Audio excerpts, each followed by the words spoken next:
Place of worship act 1991లో ఎప్పుడైతే అయోధ్య జరిగిన తర్వాత, బాబ్రీ కట్టడం కూల్చివేత జరిగిన తర్వాత పివి నరసింహారావు ప్రభుత్వం తీసుకొచ్చిన చట్టం ఇది, ప్లేసెస్ ఆఫ్ వర్షిప్ యాక్ట్. ఈ ప్లేస్ ఆఫ్ వర్షిప్ యాక్ట్ విషయంలోనే విపరీతమైన విమర్శలు వస్తున్నాయి. దీన్ని ఛాలెంజ్ చేస్తూ అనేక పిటిషన్లు దాఖలైన పరిస్థితి సుప్రీంకోర్టులో. ఇప్పుడు ఒకవైపు దీన్ని తీసివేయాలనే ప్రతిపాదనలు లేకపోతే పిటిషన్లు వేస్తున్న క్రమంలో కాంగ్రెస్ పార్టీ ఇంటర్వ్యూన్ అయింది. ఇప్పుడు కాంగ్రెస్ దీనికి సంబంధించి ఈ యాక్ట్ని ఉంచాలి అని వాళ్ళు పట్టుబడుతున్నట్టుగా తెలుస్తోంది. కాంగ్రెస్ అప్లికేషన్ ఫైల్ చేసింది ఇందులో. సో కాంగ్రెస్ కామ్గా కూర్చోవచ్చు. యాక్చువల్లీ వాళ్ళు తెచ్చిన యాక్ట్ ఇప్పుడు వాళ్ళు ఇంప్లిమెంట్ చేయాల్సిందే అనుకోవడంలో ఉద్దేశం ఏంటంటే, బేసికలీ హిందువుల ఆలయాల విషయంలో వాళ్లకు పట్టదు అనే ఒక అభిప్రాయాన్ని స్పష్టంగా చెప్పుకోవచ్చు. అంతేనా? కరెక్ట్. ఎందుకంటే క్లారిటీ ఉంది సాయి గారు. ఇప్పుడు దీనికన్నా ముందు కాంగ్రెస్ గోడ మీద కూర్చున్న పిల్లిలాగా ఉండే అనమాట. ఇక్కడ దుంకుతుందో అక్కడ దుంకుతుందో తెలియదు అనమాట. ఇప్పుడు క్లారిటీ వచ్చేసింది. కాంగ్రెస్ తీసుకొచ్చిన చట్టం కాంగ్రెసే డిఫెండ్ చేస్తున్నారు ఇప్పుడు. అంటే హిందువులకున్న ఎక్కడున్న టెంపుల్స్ కానివ్వండి, దాన్ని మేము రిటర్న్ ఇవ్వము, అక్కడ ఏముండే మాస్క్ ఉంటే మాస్కే ఉండాలని చాలా క్లియర్గా కాంగ్రెస్ చెప్పేస్తున్నారు. అప్లికేషన్ ఫైల్ చేసింది కూడా it has been filed by Congress general secretary KC Venugopal. So top command, high command, ఏదో చిన్న గల్లీ లీడర్స్ ఫైల్ చేయలేదు పిటిషన్ అన్నమాట. సో కంట్రీ సెక్యులర్ ఈథాస్ అంటున్నారు. సెక్యులరిజం అంటే వీళ్ళకి వర్డ్ అర్థమవుతుందో లేదో నాకు తెలియదు. సెక్యులరిజం అంటే state has nothing to do with religion అన్నమాట. అది ఇంగ్లాండ్ నుంచి వచ్చిన కాన్సెప్ట్. అది మనకి భారతదేశంలో సెక్యులరిజం అనే కాన్సెప్ట్ లేదు. Because we are a nation, Hindu nation. అక్కడి నుంచి మొదలైంది. దాంట్లో ఇస్లాం ఉంటుంది, ఇప్పుడు ఇస్లాం ఉన్నారు, క్రిస్టియానిటీ, వీళ్ళందరూ కన్వర్ట్ అయ్యి వచ్చారు. ఆల్ కేమ్ ఫ్రమ్ హిందూయిజం అనమాట.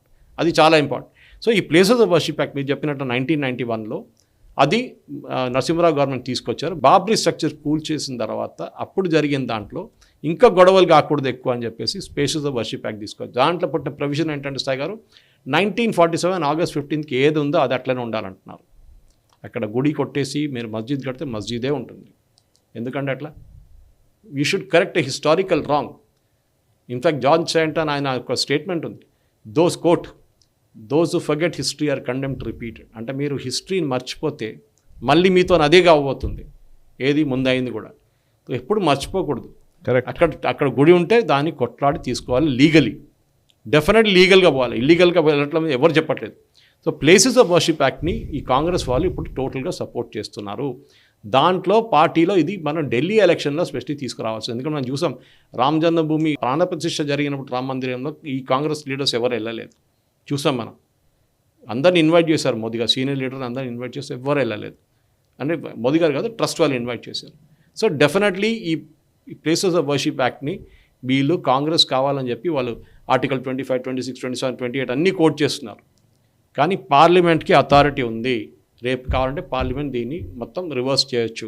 ఎట్లా నరసింహారావు గారు 91లో చేశారో సాయి గారు, డెఫినెట్ ఇప్పుడు మనం చూస్తున్నాం. నేను ఇవాళ చదివాను, సంబల్లో కూడా ఒక వెల్ దొరికింది అక్కడ, ఒక అండర్ గ్రౌండ్ వెల్ అనమాట.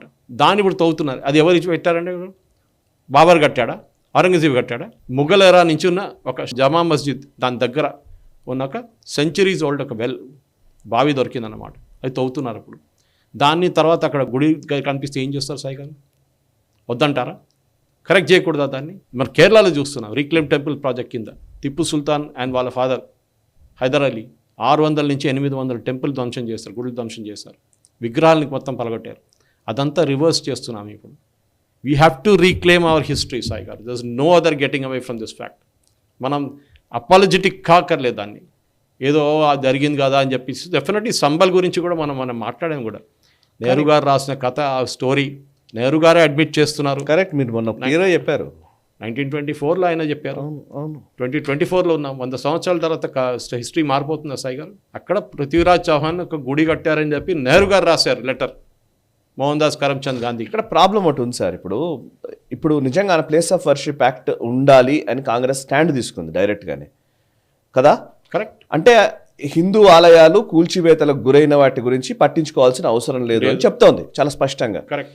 ఇట్లాంటి సంఘటనే ఇలాగే ఒకవేళ ముస్లింల విషయంలో లేదా ఏదైనా మస్జిద్ల విషయంలోనో కాంగ్రెస్ పార్టీ ఆ స్టాండ్ తీసుకుంటే ఆ సమాజం ఊరుకుంటుందా? బట్ ఈ సమాజం ఎందుకు రెస్పాండ్ అవ్వదు అని అంటే దీని అర్థం ఏంటి అని అంటే, అట్లీస్ట్ గుర్తించాలి కదా, హిందూ అంటే ఎవడికో పట్టింది, ఎవడికి సంబంధం లేదు, అందరూ ఉన్నారు. అదే ఒక కులానికి సంబంధించి మాట్లాడామనుకోండి, అప్పుడు రియాక్షన్స్ ఘాటుగా ఉంటాయి. ఇది కాంగ్రెస్ పార్టీకి చాలా క్లియర్గా తెలుసు వాళ్ళు తెలుసు సాయి గారు. They know it very clearly. Yes. వాళ్ళకి ఏంటంటే వాళ్ళ ఓట్ బ్యాంక్ సాయి గారు, అది ఓట్ బ్యాంక్ వాళ్ళది. వాళ్ళ ఓట్ బ్యాంక్ కోసం వాళ్ళు ఏమైనా చేస్తారు. మనం చూసాం, ములాయం సింగ్ యాదవ్ ఫైరింగ్ చేశారు కార్ సేవకుల మీద, చేయలేదా? చేశారు కదా, చేశారు. గోత్రాల ట్రైన్ తగలబెట్టారు కదా, చేశారు కదా. అప్పుడు ఏమన్నారు, అది హిందువులు చేశారు, ట్రైన్ లోపల నుంచి ఎవరు తగలబెట్టుకున్నారన్నారు. కానీ డెఫినెట్గా ఈ యొక్క we have to take back our history అనేది ఈ కాంగ్రెస్ వాళ్ళు ఈ చేస్తున్న క్యాంపెయిన్, వాళ్ళు వేసిన పెటిషన్ని బీజేపీ లీడర్స్ ఇదే చేయాలి. బీజేపీ లీడర్స్ స్పెషలీ ఢిల్లీ లాంటి ప్లేస్లో వీళ్ళు వెళ్ళి అందరినీ they have to educate them Sai గారు. వీళ్ళు ఏం చేస్తున్నారు, ఎందుకు చేస్తున్నారు, వీళ్ళు గెలవడానికి చేస్తున్నారు, ఇది చేసేది వీళ్ళు కాంగ్రెస్ వాళ్ళు ఒక కమ్యూనిటీ ఓట్ కోసం చేస్తున్నారని చెప్పి వీళ్ళని ఎక్స్పోజ్ చేయాలి. అది మోస్ట్ ఇంపార్టెంట్ టైం ఇప్పుడు ఎలక్షన్. దీని తర్వాత బీహార్, దాని తర్వాత యూపీ, అన్ని ప్లేసెస్తో కాంగ్రెస్ షుడ్ బి ఎక్స్పోజ్డ్. ఎందుకంటే ఈ ప్లేసెస్ వర్షిప్ యాక్ట్ కేసులో ఛార్జెస్లో పడింది ఇప్పుడు.